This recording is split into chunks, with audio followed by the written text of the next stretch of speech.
Welcome, everybody. Thanks for joining us here at the D series. My name is Christine Minato, and I'm the director of the UCSF Wieselman Institute. So before we start today, I'd like to let you know of a couple exciting programs that we are doing in 2022. As you might have known, that we launched our startup operation support last month, where you can get a lot of different resources from this program. Some of the resources that you can get is you can get free legal service like incorporation services. And as you know, when you start a company, you definitely need to get incorporated, and you want to get this right from the very beginning. And I always learn that it takes so much more work to undo and to correct. So it's good to get it right from the first time and get it from somebody who knows what they're doing. And so you can find that information by visiting our website. Is at rosemanninstitute.org/resources. And I also want to let you know that the 2022 Wieselman Innovators application are now open. As you can probably see or know, many of our prior year innovators have benefited a lot from this program, be it early access to early stage funding, in-kind services with our partners. We have a great mentors network that you can access to as part of our innovators. And the best of all is that being part of our great community, meet a lot of other Wieselman founders who are passionate about making an impact on improving the quality of life. So I want to highlight one of our partners that we've been working with for the last 3 years, the VA Medical Center here at San Francisco. Couple of our prior innovators are currently working with them, and they're doing pilot work with the VA. So that's really exciting news. And so with that, let's get to the talk where we are all here for. And I want to introduce our speaker today, James Wieselman Schulman. He is the Global Design Lead for Evernorth Innovation and Cigna. So what he is doing at Evernorth is that he's building out emerging capabilities and integrating new ways of thinking to change the practice of innovation throughout Cigna. So he also leads a relationship with startups to drive innovations efforts across business units. So when I talked to James, I don't know, when did we talk to James? At the end of last year, I think, about what are the challenges in terms of working with startups. And James shared with me some of the challenges, and I thought like, hey, that would be great to share with you all. And as some of you might have known about our ADAPT program, where we try to match startup with payer partners, I think this is a good time to hear from James to learn about what is the best way to partner with a company like Cigna. So he's going to share with you about some of the lessons learned and what is the best practices and the highs and the lows of his experience working in a startup and setting up expectation and hopefully leading it to a great partnership. And so that is that. And James will answer a question along the way. If you have any question, if you can go to the Q&A and just type your question, and he'll answer it throughout his talk. With that, James, take it away. Great. Oh, thank you, Christine. It's really great to be here. And thank you for inviting me and having a chance to talk a little bit about my experience.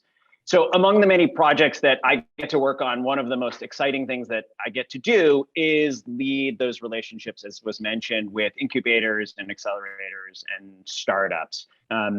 As was mentioned, I lead the relationship that Cigna Evernorth has with UCSF's Wieselman Institute, particularly the ADAPT program that I've led for the last couple of years. I'm excited to hopefully do it again this coming year in 2022. And I'm excited to share some of the experience that I have, not only working with UCSF, but other incubators and startups that I've done over the last many years globally for our organization. Now, working at a large health services company like Cigna can feel exciting right, for a startup to get that opportunity in order to partner and work with. And it can feel, like that big catch, right? It could propel your little company to be the next unicorn. But, and it's a big but here, it's a long way from that first meeting that you may have with a company like ours to, getting to that place. So I hope I leave you a little bit hungry in my talk today. So today I'm going to share a recipe for how to work with a large corporation like Cigna and Evernorth.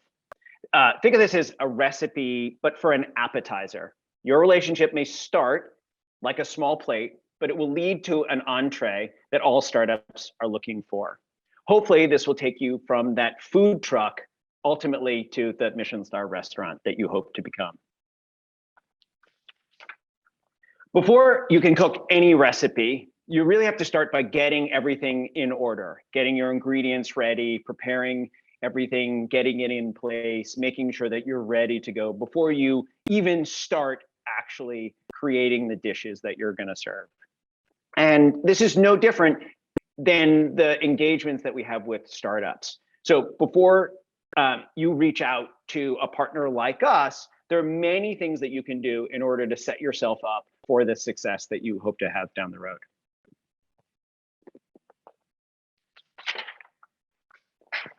A long time ago, before my time in healthcare, I worked in restaurants. I cooked.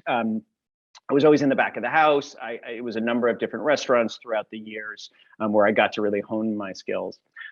For those of you like me who have worked in restaurants, you're keenly aware that there are health and safety standards that you must follow. They're beyond best practices. If you fail to meet these standards, you can actually be put out of business. These include things like having hand washing stations near any of your food prep areas, or using appropriate cleaning solutions, or having appropriate washing stations to wash dishes as well. And obviously to keep the food at the appropriate temperatures. Hot foods are supposed to be hot, cold foods are supposed to be cold. All of these come from the city or state health inspector, who we all agree are there to keep all of us safe from getting sick from eating at restaurants. We trust that they will monitor restaurants so that we know it's safe to eat there without each of us having to verify the safety of eating there. And the greatest example of this is in New York City, where restaurants are required by law to explicitly post on the outside of the restaurant their score, the letter grade that they get from the health inspector in New York City. And nobody wants to eat at a C grade restaurant in New York City. So this is also true for almost every industry that exists. In healthcare, you have to know not only the regulatory environment that you work in, right? Which in our case, that can vary state to state to state. But you also have to understand the data security and privacy requirements that are required. And HIPAA is just the beginning. That's the floor in many places. We don't trust that you can protect the data of our patients, of our members, of our customers, and our clients just because you say you can.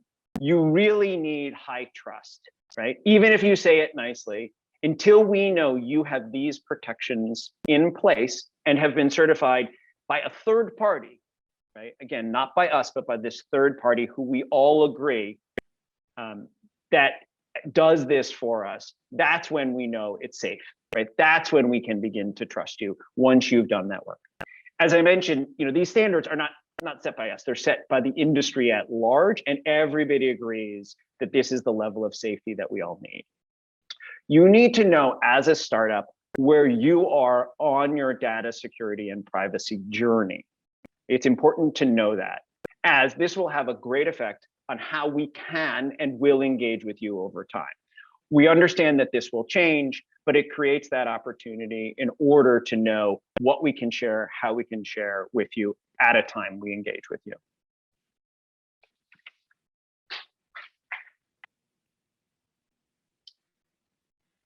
Let's imagine you're going to open up a pizza restaurant, and who doesn't love pizza? it's pizza night in my house tonight, right? Just as note, there were 3 billion, that's with a B, 3 billion pizzas sold last year in the United States alone. So what kind of pizza are you going to serve at your restaurant? Is it going to be New York thin crust? Is it going to be Sicilian, Detroit style, maybe Connecticut style, Chicago tavern style?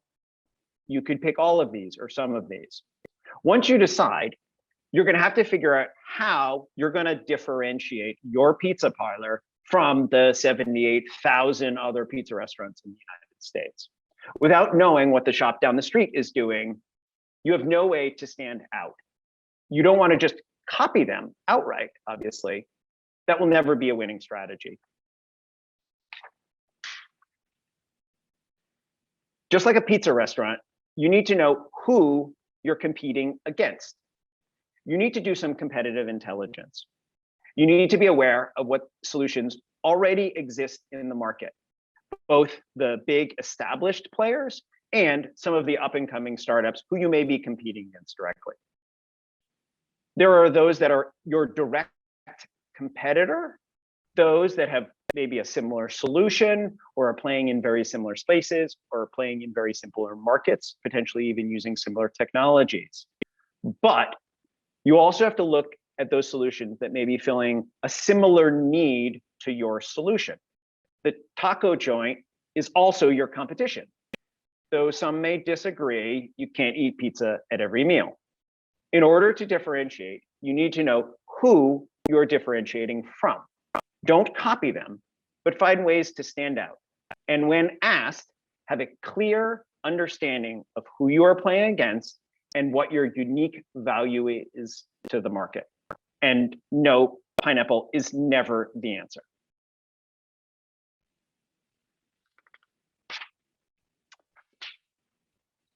Back in the pre-internet days, and I'm dating myself because I actually remember those days. I went to college in the days before the internet. If you wanted to go to a restaurant, you couldn't find out what was on the menu. There was no way to know this information, right? You may know that the restaurant was, Italian, or it was Chinese, or maybe it was Spanish, but is that Northern or Southern Italian? Is it Cantonese or Szechuan? Is it tapa or raciones? Even in a write-up in the local newspaper or a Zagat, you remember those, you only got a taste of what they serve. Forget about the special of the day or the seasonal menu. The internet has totally changed this. You can, with a few clicks, find the menu to almost any restaurant on Earth. Yes, sometimes it's a poor quality mobile phone shot with the flash blowing out half the image, but it is today's menu with today's specials on it. You can know if they have your favorite dish on the menu today, whether that's the pesque, the kung pao, or the pulpo a la gallega.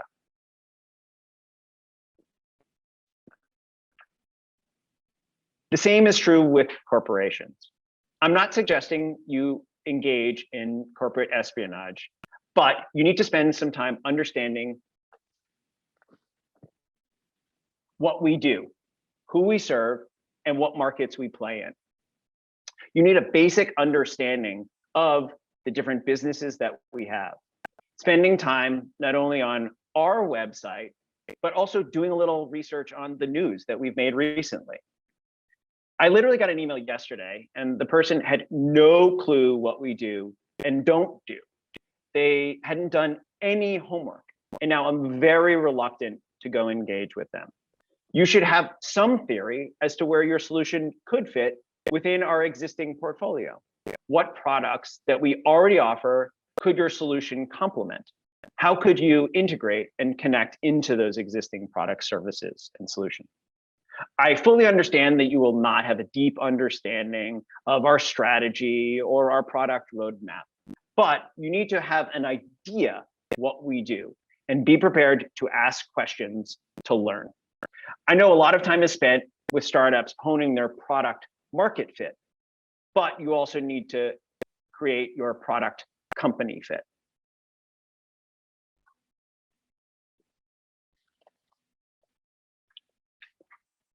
Cooking, like any skill, takes time to hone. The single most important cooking skill is knife skills. Do you know how to handle a knife? Do you know how to use it to get the ends you are after? Do you know which knife to use when, and the range and the type of things that you can do with each type of knife, for better or for worse? Back to when I worked in restaurants, you learned quickly because you had to. I still remember the days of the chef pointing to a 25-pound box of onions and saying, chop those. And when you're done with that, there's a 50-pound bag of potatoes with your name on it. In this environment, there's no time to get it wrong. You don't pick up a paring knife. You need to be able to deftly and quickly learn how to use a chef knife.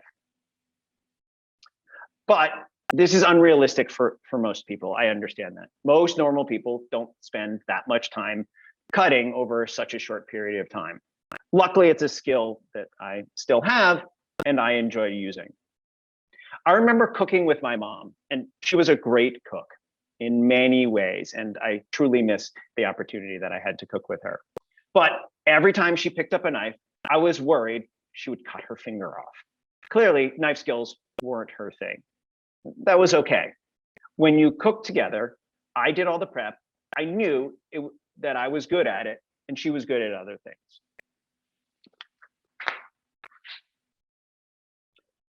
The same is true for you.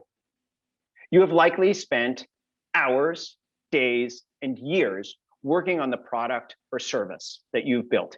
You know what you do well. You have honed your skills through this adventure. Like I have honed mine in the kitchen. We all know the 10,000-hour rule. That being said, you need to be able to be honest and also a little humble. My mom knew her knife skills were nowhere near as good as mine, so she delegated that to me, and it was a win for everybody involved. You need to do the same. Know what you know and know what you don't know. Know your strengths, but don't be afraid to call out your weaknesses. We would rather know upfront that you can't do something than hear some BS about how great your solution is at all sorts of things when it really isn't. This is a recipe for failure.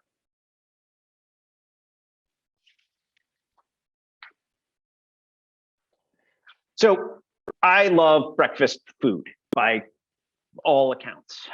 You name it, I like it. Eggs, I'll eat them in any form, fried, poached, scrambled, omelet, I love it. Pancakes, bring them on. You want them with chocolate or fruit, I'm there. Waffles, I'll take either Brussels style or Liège style, parfaits with fruit and the crunchy granola. Oh, I love it. Can't get enough of it. Crepes, yep, French toast, you name it, I love it, right? So what could be better than a breakfast buffet? It's perfect, right? In one place, I get all my favorite dishes. Often it's totally overwhelming though. So what do I do like most people? You take a little bit of this and a little bit of that, and you want to taste this thing and you have a bite of that thing. But unfortunately, in the end, most of the time, everything is just fine. There are too many choices and none end up being that good in and of themselves. They're trying to meet too many people's needs all at once. In the end, they meet no one's. This is why buffets never win James Beard Awards. They do everything okay rather than a small set of things really well. There's a reason that Google search is so easy to use. There is no way that you are going to be able to do many things really, really well. Don't try, especially when you're starting. Cigna is a multi-billion-dollar global healthcare giant. In the grand scheme of things, though, we do very few things when you break it down. This allows us to stay focused on what we are really good at. You are no different. Have a clear focus and get good at it. You need to be clear and focused on the mutually beneficial value of our relationship with you. We know you want to work with us. That's a given. Have a clear focus of the unique value that you can bring to us, to our clients, to our members, and our patients. Don't add that new dish to your menu if it's not aligned to who you are.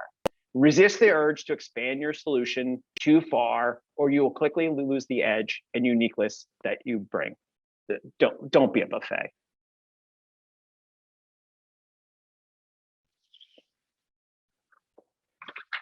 Now that we have our mise in order, we are ready to dive into the recipe. Having a good idea just isn't enough.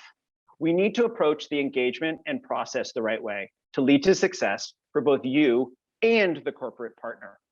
I'll dive into the steps you need to take to go from a bunch of measured ingredients to the dish ready to serve.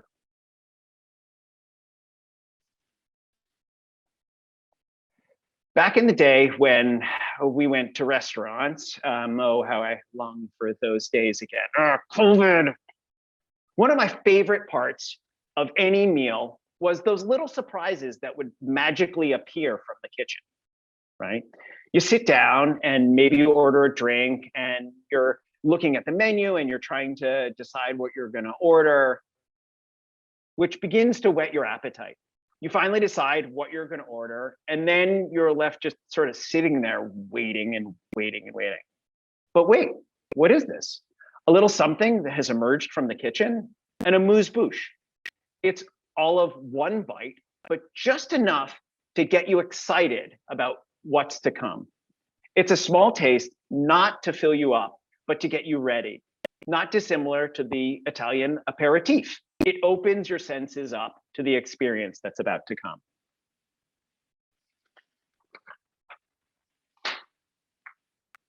This is true with you as well.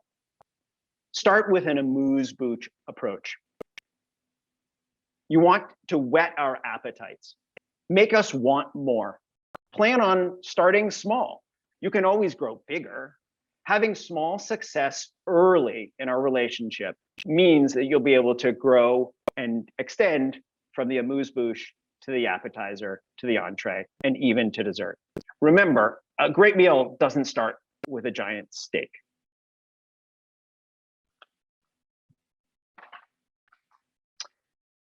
One of the easiest things to enhance your cooking is to learn how to season it properly.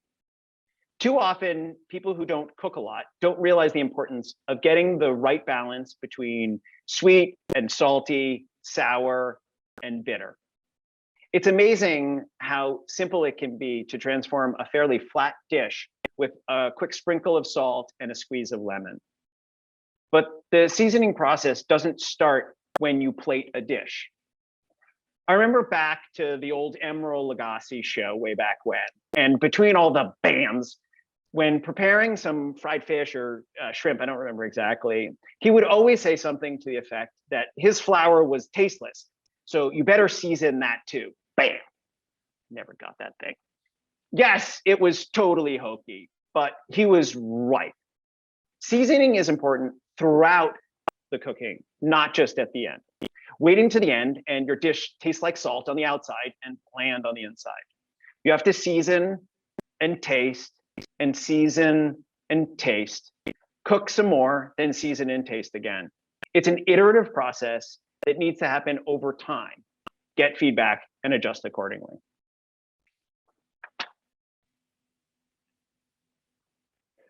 You need to make sure you are seasoning your solution throughout your process as well, not just when you launch your solution. You should be getting user or patient or customer or client feedback throughout the entire process. Get feedback, adjust, get some more feedback, adjust again, get more feedback, and adjust again. As time goes, the fidelity will obviously increase. At first, it's likely very qualitative in nature and directional, as your solution might be too immature to get that quantitative data that often people are asking for, but that's okay. As time goes on and you launch your solution, you'll continually need that feedback loop, right? Season, taste, get the feedback, adjust accordingly. Later, this will become more quantitative as you begin to measure the results of your solution in market. In our healthcare space, This will often move right from the qualitative work to the quantitative, becoming clinical outcomes and or reduction in overall total medical costs, things you can measure. But these often take a lot of time. But if you've been gathering feedback throughout your journey, we know that you are likely onto a good solution. You can share how you have adjusted based on your seasoning of your dish. And just as a side note, you should probably add more salt to whatever you're making. You're probably not adding enough.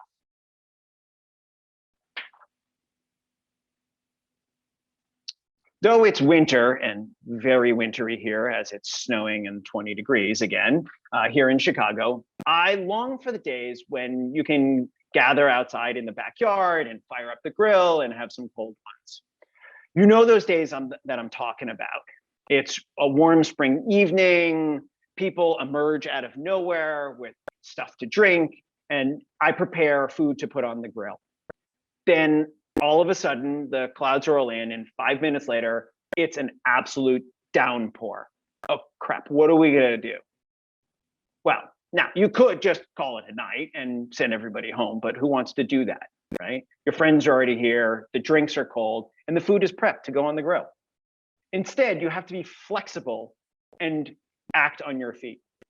As everyone runs inside and sets up the picnic table in the living room, you fire up the broiler, which is essentially really just an upside down grill in the grand scheme of things. You were able to quickly switch course, but you still got the great food you had hoped to. The outcome was the same in the end, but the path was very different. You have to be flexible in your approach to working with a large corporation like ours. Be clear on your goals, because things will change along the way, not always along the same path. Can't do a pilot in one city? No problem. Move to another city. Same goal, different path. Can't access users through one channel? No problem. There's another way to do it. I'm not saying that you should be so flexible as to compromise what you do or the value you bring to the relationship, but how you approach the work we do together.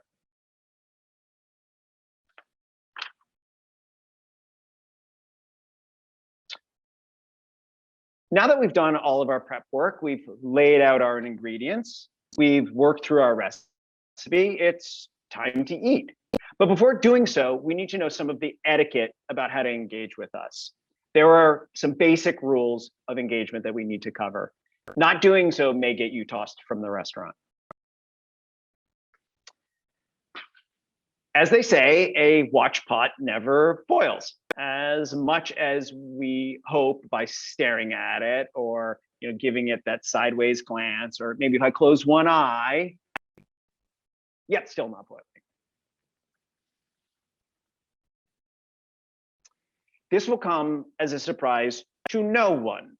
We are big and we move slowly. This is on purpose. And almost everything we do, this for, it makes a lot of sense. When we're investing hundreds of millions of dollars into our products and services and solutions, you can't just do things on a whim. As a result, like most large organizations, there's just a lot of bureaucracy. We are also largely set up to work with other very large organizations, where cycles are counted in months and years, not in days and weeks. Please have some patience. I too am often frustrated by how long things take. The best advice is do everything you can do to respond quickly to our requests and then sit back.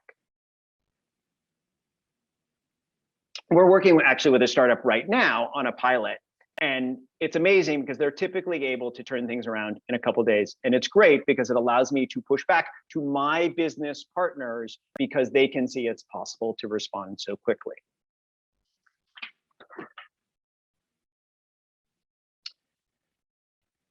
Let's say, like me, you have some particular dietary restrictions. And luckily for me, it's a personal choice that I make, that I choose to be a pescatarian diet. Luckily, it's not something medical.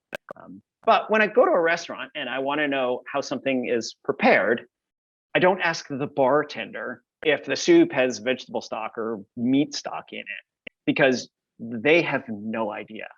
And they'll likely make something up.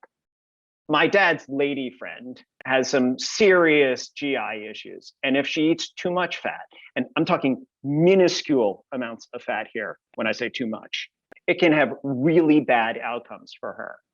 Guessing here isn't an option.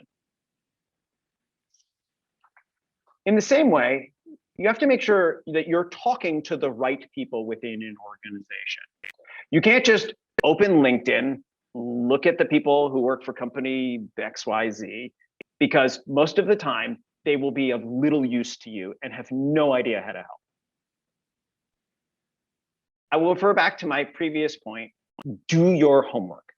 Maybe you can find a person who might be right, and you can leverage your network to find that person and make that connection. Or maybe you can't find that particular person, but you can at least get to the right business unit or line of business or part of our organization, and then use your network in order to find your way into that part of the business, because you're going to be much better off doing so. Sending 1,000 emails to every contact you have at a company is not going to work. This actually just happened to me last week. A mutual friend of mine and a colleague sent both of us virtually the same email at the same time. He would have been much better off if he had sent the same note to both of us together and asked for help collectively. What you do ask the bartender, though, is what's in their famous Southside cocktail, and the answer is the wild mint that grows in their friend's garden. So I'm going to ask you to imagine a scenario here for a minute. So you're in the kitchen and you're washing dishes, and your kid, like mine, comes in, and here's the scene. Dad, can I have a snack? Dad, can I have a snack? Dad, can I have a snack? Dad, can I have a snack? What do you want? I don't know. Oh, Lord. First, don't harass me. No one likes to get the same email over and over and over and over again. It quickly gets dropped into my spam folder. Be respectful of my time in the same way that I'm respectful of yours. By all means, there are times when things change, or I need a reminder. Look, I'm forgetful and it's COVID and it's totally fine. But that isn't every week, especially if we have no relationship, right? If I said, give me a few weeks, give me a few weeks. And when you do finally get my attention, have a clear ask. I was just as annoyed at my kid for pestering me over and over and over again as I was that they had no clue what they wanted when I finally gave them my attention. I had no way to help them, and in the end, everybody's just totally annoyed. So I'm going to leave you with something a little sweet, as you should at the end of every meal. So another scenario, I have two kids, this is usually my other one, who says, Dad, can I have some cake? And my response is, yes, but after dinner. So I want to be clear. Sometimes no doesn't mean no. We recently did a pilot with a startup that was amazing to work with. They did all the things that I've previously talked about. They were quick to respond, they were patient, they had their security in order, but in the end, we had to walk away from the arrangement. Not because of them, but because of us. We weren't ready. Therefore, they could come back to us when we are ready, or we would come back to them when we were ready to engage, knowing what that would look like. Another startup, Limber, who's in the MSK space, had reached out to me. This was several years ago. And for the first several months of that relationship, nothing, I couldn't help them. We had nothing there. Then all of a sudden, an opportunity arose. But it wasn't here in the US, it was in Australia. But they were flexible and they fired up their broiler. And in the end, we launched a successful pilot with our JV Honeysuckle. So in the end, be hopeful, and be patient. Thank you. I will now take some questions. Let me give a second while I look at these. Tools you're looking for that are related to digital health. Okay. I'm not going to answer specific questions about things we're looking for at this time. That is a changing target, so I don't want to get into specific products, services, or solutions that we are looking for. Okay, I did get a question about what does Cigna and Evernorth do, as I mentioned that. So I'll definitely answer that. So a little history here. The current company Cigna came out of, was Cigna the insurance company, a long history, several hundred year history in the health insurance space. And a couple of years ago, we purchased Express Scripts, which had been in the PBM and pharmacy space. There were some other businesses, but that was largely the business that they played in.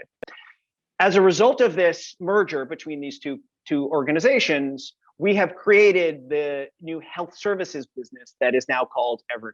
And what that allows us to do under the Evernorth brand within Cigna is offer a much wider range of products, services, and solutions to clients and customers and patients than we did under the Cigna health insurance umbrella. So under Evernorth, now we continue to have the PBM and the pharmacy, but we also have our behavioral health solutions. We have our direct services where we offer direct care through our MD Live or our medical group.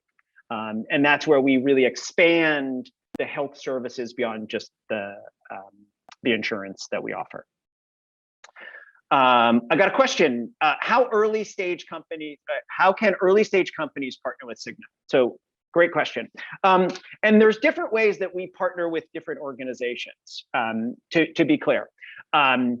So one of the things that I work on a lot as I sit within our innovation organization is how in the beginning of a development cycle of a new product or a service that we're going to offer, we're often building that. We do our design work and we iterate, right? We're seasoning our solutions throughout. We're tasting and we're seasoning.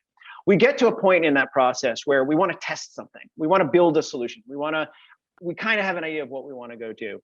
And where startups can play in that end, where maybe it's an earlier stage startup, they're maybe less established, is you could be a partner because you may be building a solution that can help us move us forward. So I think about it as there's sort of this Venn diagram of what we're looking to do, the needs and goals that we have for our patients and customers and users and members, and what you guys are trying to do. And if that Venn diagram matches up nicely, it can be a great partnership at the front end. Now, because of the data security that I mentioned, it might not be a full-scale pilot. It might be a prototype. It might be a test. It might be something where there's no data.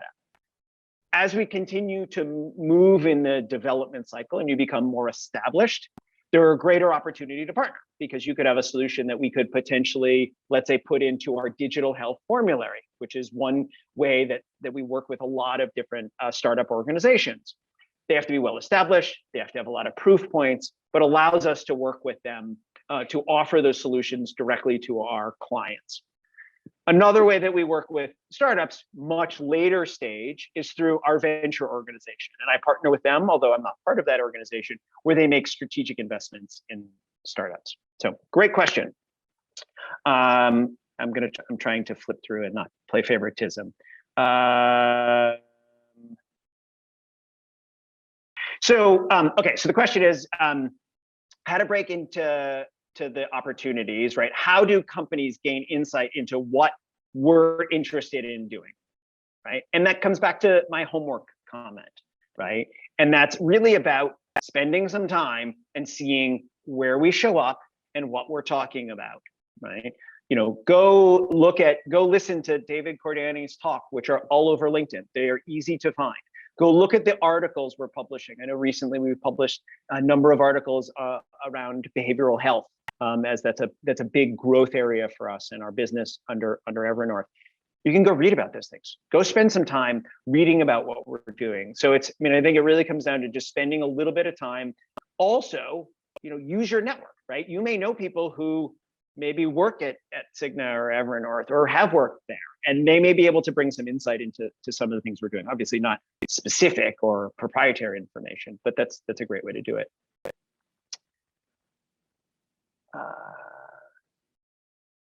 Okay, so a question here. How can a startup ask for qualitative pilots? In my experience, if the solution doesn't already have quantitative metrics, the innovation group isn't interested. So again, I think it comes back to that, matching appropriately between where you are and what you can offer to what organization is looking for and how we can engage with you appropriately. So the trick is really to find that right match. Find somebody in the organization who sits in a position. I happen to be that person where I'm often playing with earlier stage, more qualitative, less about the metrics. And so I think it's about doing that, being flexible, and also building those relationships over time where where you can fit in into an organization. I'll answer this one because it's a fun one. What areas of health tech are you most excited about right now? Actually, I think I'm going to actually sort of answer it with a not answer, which is I think we've come to the place where too often the solution is the high tech answer.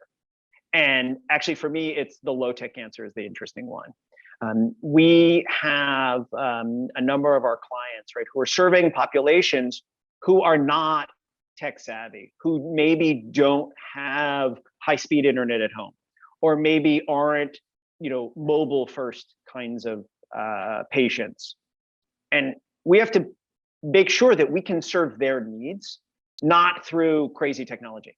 The answer isn't another app, right? To almost anything you ever ask me, right? So how can we really think about and use the technology not at the front end, right, or not at the engagement level, use the technology in order to make those things happen, but without having to have the patients, customers, members be the person who's driving the technology. That's, for me, is really where it gets really, really interesting.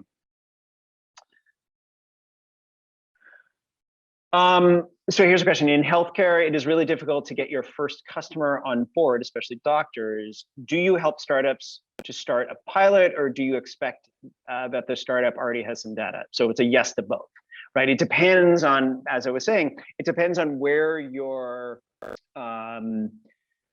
entering into that process, right? Because if you want to be a solution like that ends up in our digital health formulary, you have to not only have, as I mentioned, the security and the data privacy in order, the high trust, but you also have to have clinical results. That's just the way it is. They're not going to accept those things because we're offering those directly to our clients and to their members. That being said, obviously, sometimes there are sometimes arrangements where we're partnering with a startup to do that first pilot. We often call it a proof of concept, right? Where it's, look, it might be very qualitative, or it might not be with our patients, right, or our members. It might be with some other populations where we're not sharing data, or we're anonymizing data, or we're, again, it's outside, our walls and your walls, but it's a mutually beneficial relationship that we're entering into. So again, it's an and, not an or. Okay, so here we go. So a question here. We've had trouble during the MSA negotiation phase where Fortune 500 companies had what we felt were, quote, unreasonable requests for startups for pilots. Minimum insurance, which is a great call out. How do you navigate MSA requirements at Cigna and Evernorth for startups during a pilot phase? And how do you recommend startups to do the same? Great question. So I think it's something that, as I mentioned, the patients and we're a big organization. I think with time, and I don't mean like time in the engagement with you, but broadly speaking, our organization, N of one, is getting better at understanding the unique relationships that we may have with startups along that trajectory. And that the typical procurement processes that work, that when we partner with another Fortune 500 company, are not going to work when you're trying to partner with a startup who, to your point, may not have an attorney on staff, or may only have a handful of people, or may not actually have any property, right? They literally own a handful of laptop computers, and that's the assets that they own.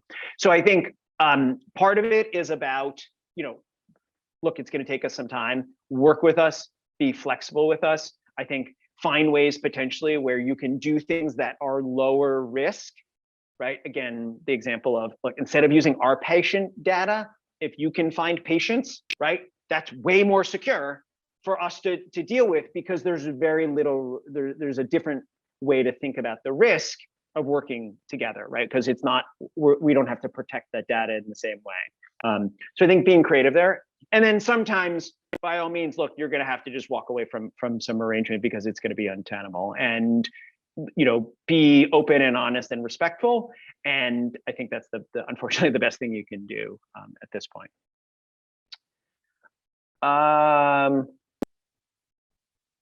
So apart from the startup having a security in order, right, which is great, are there any other specific things you would look for to anything else specific that you would look for to provide confidence in a startup's readiness for a pilot partnership? Yeah. So obviously having clear, right, like being clear on what you're doing and why you're doing it, and why would we want to do this with you? Like, what do you get out of it? Like, we know you want to work with us, but why should we partner with you? And I think having a real understanding, right, of like how this stuff sort of works and how it can fit in, and again, having that sort of open and honesty about, hey, we know you might have this solution, or we think our thing can fit in, we think it complements or does well with what you're doing. I think coming with multiple options too, right? Don't be fixed in the way you approach things, right? Oh, it has to be this way, or we're not going to work with you. Fine, we're happy to walk away, right? And so you have to be able to come in and say, hey, we believe our mutually beneficial goals are this. Here's how we think we can approach you. And then, as we talked about, making sure that you have and are able to work with us in appropriate ways. So we're going to have contracts to sign. You need to have legal people to review those contracts appropriately. You're going to have data security, privacy mechanisms in place. Great. You're going to have to set also some data. If you're dealing in data, you got to know what you're asking of us and we're asking of you, and you got to be clear about how to navigate those things. So great. Should a startup expect to charge for this prototype or pilot, or is it always free? It can really vary. It totally depends on what we're doing and the scope. I'm a believer that, if you're working hard and you're doing something that, is really taking you out of what you do and is requiring a lot of time, we should pay you for your time. Like any other vendor that we partner with. That being said, there are times and places when things are kind of cheap or kind of free because you're well set up and we're well set up, and there's no need for money to exchange. But I think, in general, if there's a service that you're providing to us and there's some benefit there, we should pay you for your time. That's just how I see the world. I like to give back to the startups.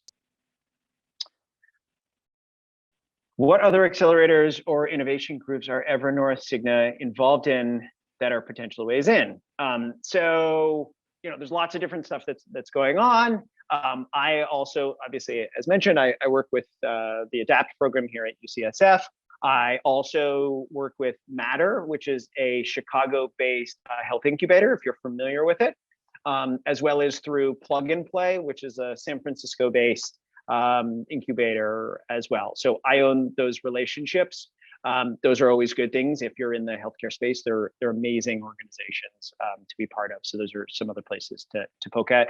We also did a number of years ago, we worked with Mass Challenge out of our New England office, and we sometimes work with, I don't know if it's still a relationship, but in Hartford, Connecticut, where our headquarters are, with InsurTech there. There are probably others that I'm just forgetting. How is Evernorth Cigna thinking about preventive solutions for behavioral health? Is there an appetite? Yes, there's an appetite. As mentioned, behavioral health is a great place that we're building out those solutions. We're expanding greatly into those markets. I'm not going to talk about specific things that we're doing. You can go read about them online. But behavioral health is obviously was very important pre-COVID. And is now increasingly more and more important.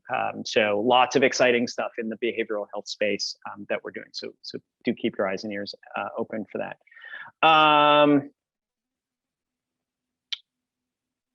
Okay. What are some examples of qualitative metrics? Hoping you can clarify. Okay. So, when we think about doing research or building a product or service, you need to have an understanding of the markets that you're serving. And often that requires a deep understanding of those users' behaviors in a qualitative way, not just a quantitative way. It's not about how many patients have diabetes, right? But it's about the experiences that patients with diabetes, and very different types of patients with diabetes, because not all patients with diabetes are the same or behave in the same ways. So when we talk about qualitative things, right, it's often, you can call it some of the soft stuff, but it's also things related to experience. It's the kinds of things like, do people engage? What do they get out of the experience? Are you following up and engaging directly with the people who use your platform? So if you're early, let's say you're starting and you're building your whatever your solution is, are you taking that thing to the people who would be your customers, clients, users, stakeholders, right? And it doesn't require massive numbers of people in order to get that kind of feedback. So, it's handfuls. I'm doing something now, some research work where I'm literally talking to 10 employees of a client of ours as a representative sample. But I'm doing it in a deep way. It's not a survey. It's not a 5-minute interview. It's an hour-long interview that I'm having with them. And so that's what you should be doing, is going deep and getting them to first, again, the first part is understand their needs, goals, desires. And then once you have an idea, getting the feedback, showing them a wireframe, talking through how that wireframe could work. Okay, you have a click-through prototype. Great. Put it back to them. Say, hey, help me. Does this make sense? Am I doing this right? How could we make this better? What are we missing entirely? Right? Small numbers of people, quick, iterative feedback is really, really important. And just quickly, we've done some work where you can often find the people you're looking for through your network. Right? Post something on LinkedIn. Post something on Facebook. If you have a little bit of money, even better, but sometimes you can do it through friends and family. I just caution you, make sure it's the actual right people. So if you're making as I said, a solution for patients with diabetes, don't talk to people who don't have diabetes, because they aren't going to be that useful. So there. I think I have time for maybe one more question. Am I interested? So I'll leave you on this one. Am I interested in talking to companies? Potentially. If you paid attention to my talk and you reach out to me and you make an appropriate ask of me and you're respectful of my time, I'm happy to talk to you. I enjoy working with startups. I really do like to give back to the community at large. It's something that I think is really important, not just in the work that I do, but I think it's vitally important that us in corporations who sit in a position where we can often make or break it for startups. I do want to make sure that we're giving back to the community at large. So yes, but understand you might not be right for us, and be aware of that. Let me take one last question. I'll answer this question vaguely. So it's a question about cost reduction. And I think in our world, right, again, from our insurance side, right, we care about, broadly speaking, kind of two things, right?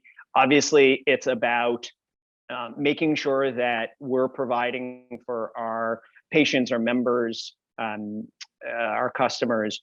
We're helping them in their health journey. We're helping them live a healthy and live to the best life as possible, whether they have a chronic disease or not. We're helping them manage that. We're helping them live the best life, getting the best outcomes that we can possibly imagine through all the different products and services we hope to be able to do that in an affordable way. So those things go hand in hand. Obviously, everybody wants free healthcare. That's not possible. But if we can make the healthcare that people get a little bit more affordable, then that's great for everybody in the long run. So I know we're at time. I want to thank everybody for today. Thank you, James. Thanks, everybody. James mentioned a couple times about the ADAPT program. We put it in our chat, is our UCSF Roseman Institute ADAPT program. You can go to our website and hope to do it again this year, James. I hope so too. I will very quickly drop my email in the chat. If I can type it correctly before I go. There we go. That's great. Well, great. Thank you. Thank you. And enjoy the rest of your day. Thanks for your time. Thanks, everybody, for joining us. Bye.